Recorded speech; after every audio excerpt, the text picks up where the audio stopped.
There is a version of you that argues when it doesn't need to, that gets defensive when no one is attacking, that needs to be right even when being wrong would cost nothing. That voice, the one that bristles, that postures, that keeps score, is usually called the ego.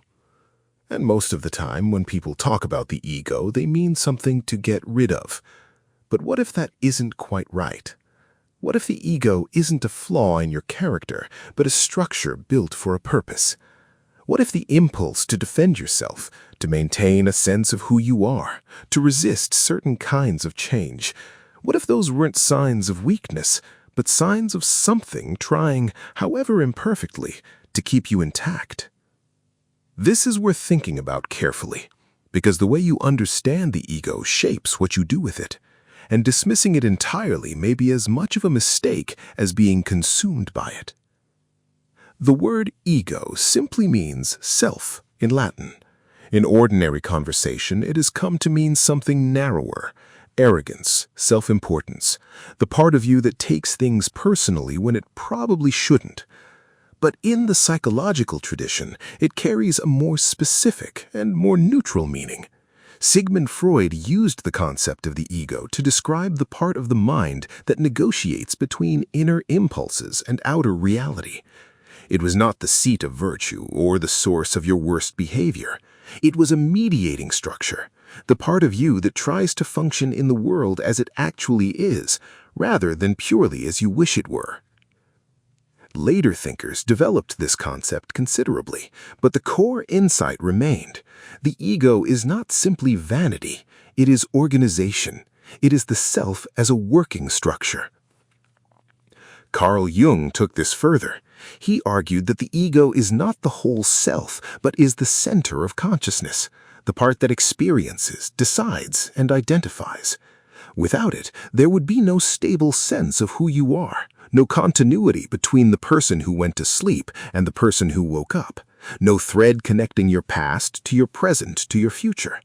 The ego, in Jung's view, was not the enemy of growth. It was the platform from which growth became possible. The danger, he argued, was not having an ego, but mistaking it for the totality of who you are.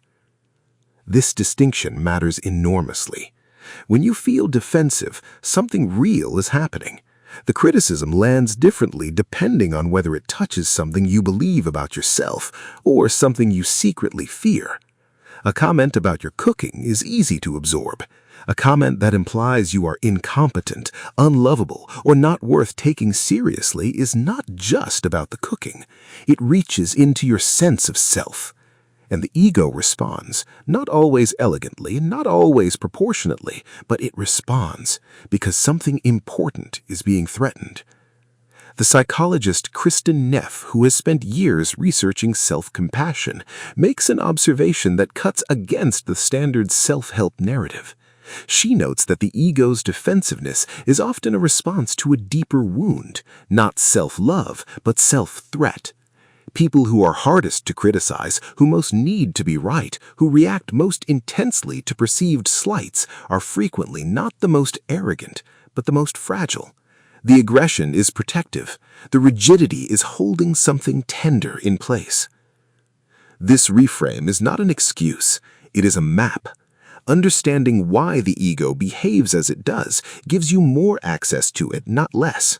When you recognize that the defensiveness is standing guard over something that feels genuinely threatened, you can begin to ask what that something actually is. You can approach it with more precision and more honesty. There is a tradition in psychotherapy sometimes called ego psychology that takes this seriously. Rather than trying to dissolve or transcend the ego, it works with its structures, understanding how and why the self organizes itself the way it does, and where those patterns become rigid or self-defeating. The ego, in this view, has mechanisms, defenses, strategies for managing anxiety, protecting self-worth, maintaining a coherent sense of who you are in the face of experiences that might otherwise be overwhelming. Some of those defenses are useful. Denial, at the right moment, can give you time to absorb a shock that would be impossible to process at all once. Humor can transform intolerable situations into survivable ones. Reframing a failure as a learning experience is a defense, and it is often an accurate one. The human capacity to not be destroyed by every difficult experience is partly a function of these protective structures, working exactly as they were built to work. Others become problems. When denial persists past the point where it serves you, it becomes avoidance. When the need to protect your self-image overrides your capacity for honesty, it stops protecting you and starts limiting you. When the ego becomes more committed to being consistent with who it has decided you are than to what the evidence actually suggests, it has become a cage rather than a container. The philosopher Derek Parfit wrote at length about the nature of personal identity, about what it actually means to be the same person over time. His conclusions were radical, that the boundaries of the self are far less solid than they feel, that the continuity we experience is partly a construction, and that recognizing this need not be distressing, but could, in fact, be liberating. Parfit argued that a looser grip on the self, a less defended ego, made it easier to care about others, to act ethically, and to approach your own suffering with more equanimity. This is not far from what many contemplative traditions have said for centuries. In Buddhist philosophy, the concept of anatta, often translated as no self, does not mean that you don't exist. It means that the fixed, permanent, independent self you experience is not quite what it appears to be. The sense of a solid, continuous I is a useful construction, not a literal truth. And clinging to that construction, defending it, inflating it, organizing your entire life around protecting it, is identified as one of the central sources of unnecessary suffering. But notice that even here, the teaching is not simply to destroy the ego. It is to hold it more lightly, to stop mistaking the map for the territory.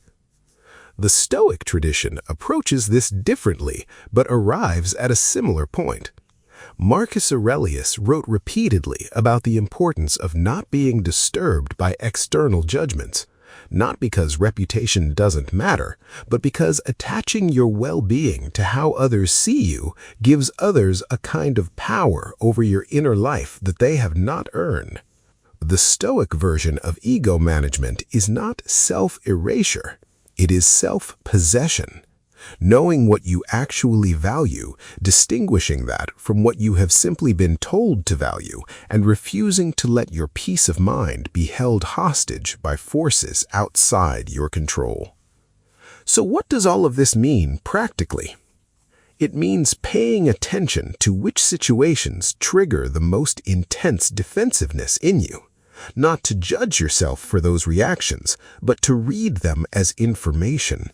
The places where you bristle most often point toward the places where your sense of self feels most precarious, and precariousness there usually means something unresolved, a belief about yourself that hasn't been examined, a wound that hasn't been given proper attention, an identity that is working too hard to hold itself together. It means distinguishing between the ego as a structure and the ego as a strategy. The structure is not the problem. The strategy becomes one when it stops serving you, when protecting your self-image costs more than revising it would. And it means recognizing that the goal is not to have no ego, but to have one that is secure enough not to need constant defending. A self that is flexible rather than brittle, one that can absorb criticism, accommodate uncertainty, update its beliefs, and still remain coherent.